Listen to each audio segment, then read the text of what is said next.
Hello everybody and welcome to another video on the MediaBite channel. I am a huge horror movie fan, as I know some of you are, or you're at least starting to get into horror movies, which touches on what we're talking about today. My love of horror probably started 2017, 2018, 2019, somewhere in there. I think both in terms of box office and online and like fandoms kind of growing, there are so many connections that we have to talk about between that era of time and now. But before we get there, I want to show you some examples of what I am talking about. I think the two things that really are the easiest to see what I'm talking about are two box office facts that you probably already know if you've ever looked into something like this, but this is what I'm talking about when I talk about horror resurgences. First, we have It 2017 breaking box office records to become the highest grossing rated R horror film of all time, and the number 3 highest grossing rated R film of all time at the time, a total box office of $701 million, which is freaking insane.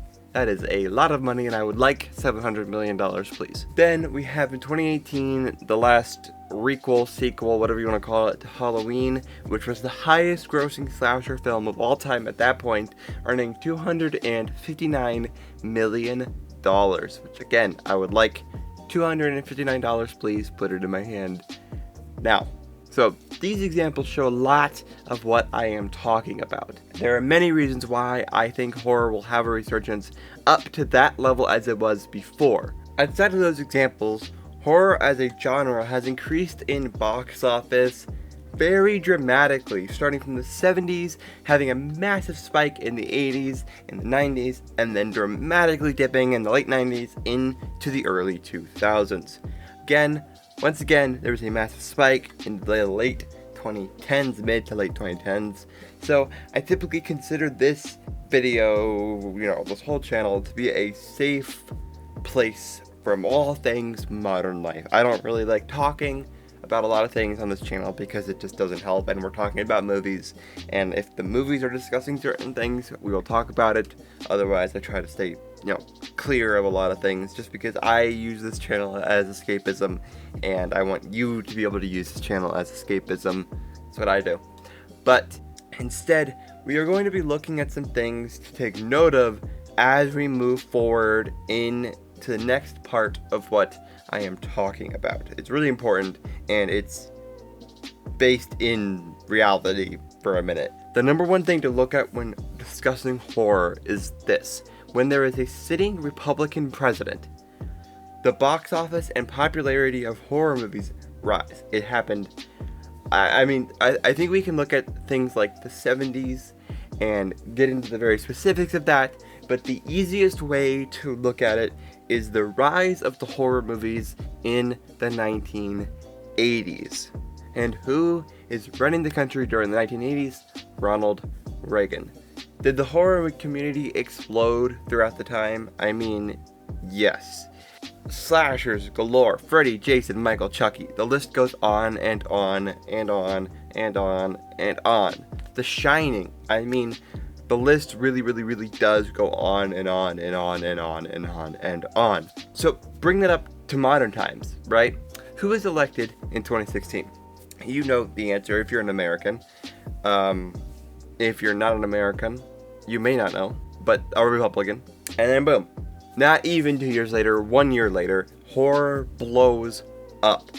The highest rated grossing horror film of all time is a year later, 2017. Then 2 years later, the highest grossing slasher sequel of all time is out. This isn't even counting just the large increase in the number of horror movies that we've seen in the last, that were coming out just as a general fact, right? Like, horror movies, there are so many more horror movies that weren't even, and then the previous 5 years, right? Like, it's really, honestly, kind of crazy. Horror is a catharsis for so many people, and many people use it as a way to escape. Once again, that brings us up to even more modern times. Who was elected in 2024? Same person as was in 2016. And so yes, let's look at some modern numbers more recently and see what that compares to. So let's just look at Sinners for a moment.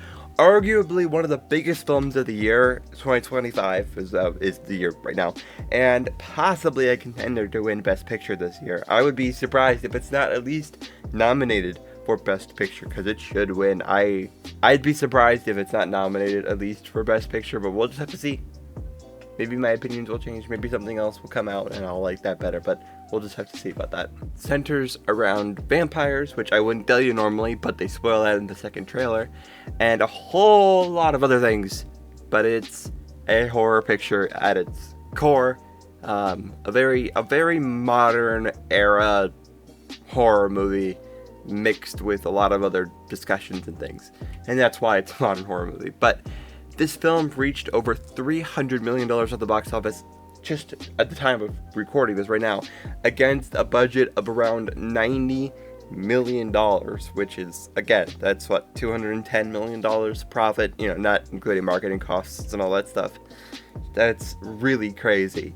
So then look at another film, another horror film, Companion, which I don't know if you guys have seen. It didn't make as much money. So unlike Sinners, it's not a smash hit, but it is something absolutely to be looking at, especially when you compare the profits to something like Sinners, but critics and audiences love Companion. I think it's a cult movie that will grow in the years to come as AI, robots, and all that stuff grows and grows and grows more. I think Companion will become more and more of a cult classic film. So if you haven't seen it in theaters, still playing anywhere near you, go see it. It shouldn't be anymore, but if you had some like second run theaters around you, they might be. So if you haven't seen it yet, go see it. Make sure you do. So I think based on these things, as well as the natural increase in horror as the films get better and better, and horror will have another huge resurgence again, I think. We'll have to see. I might be wrong, but we will have to see about that, because I think it will have a huge resurgence again. I believe it'll probably start when the next Scream films comes out, whenever that will be. But we're also getting a lot of like non-franchise horror right now, which I think those are also really keeping the boat afloat when it comes to the horror genre. And then whatever happens between the Texas Chainsaw Massacre, Halloween, or Nightmare on Elm Street, whichever one of those three comes back, will also probably blow it up once again. Then we also have to think about, we also have the possibility of the Pamela Voorhees miniseries sparking a new movie, which hopefully that happens.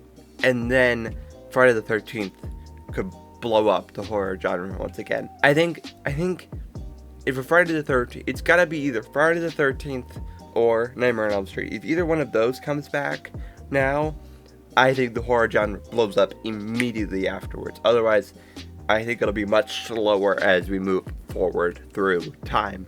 That is all I have for you today.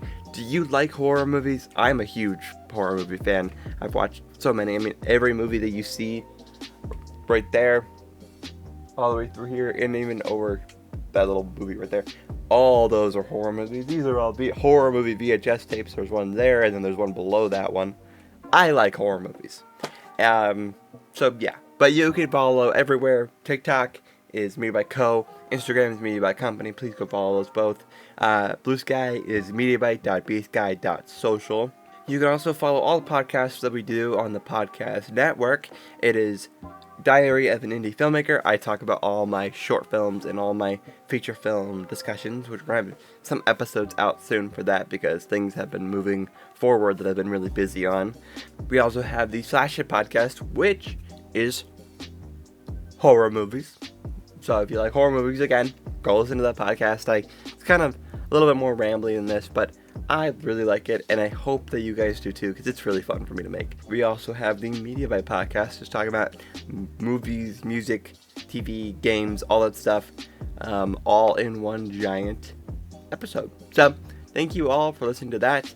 Patreon will have some commentaries out soon, and we'll figure out how to do the commentaries correctly, because it's a little difficult to get those done 100%.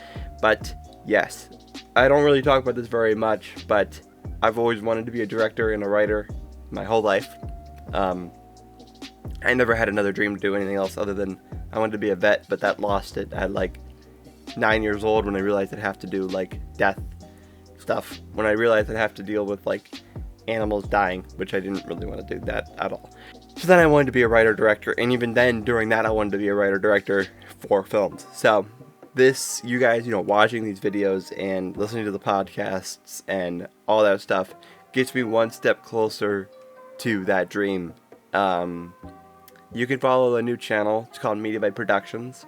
It's all things, my short films, all that kind of stuff is over there. All the trailers for all those short films will be there. Go follow that. You can type in Media by Productions, you'll find it. It's at Media by Productions on YouTube. You can find it there. That's been my dream for my whole life. So if you guys would be willing to support me in that, I would deeply appreciate it. But you don't have to. Some people just like watching the videos, and that's fine with me. But if you want to support me as I try to follow my dreams, you can go to at Media by Productions for all short film stuff. And yeah, so thank you all, and I will see you all in the next one. Peace.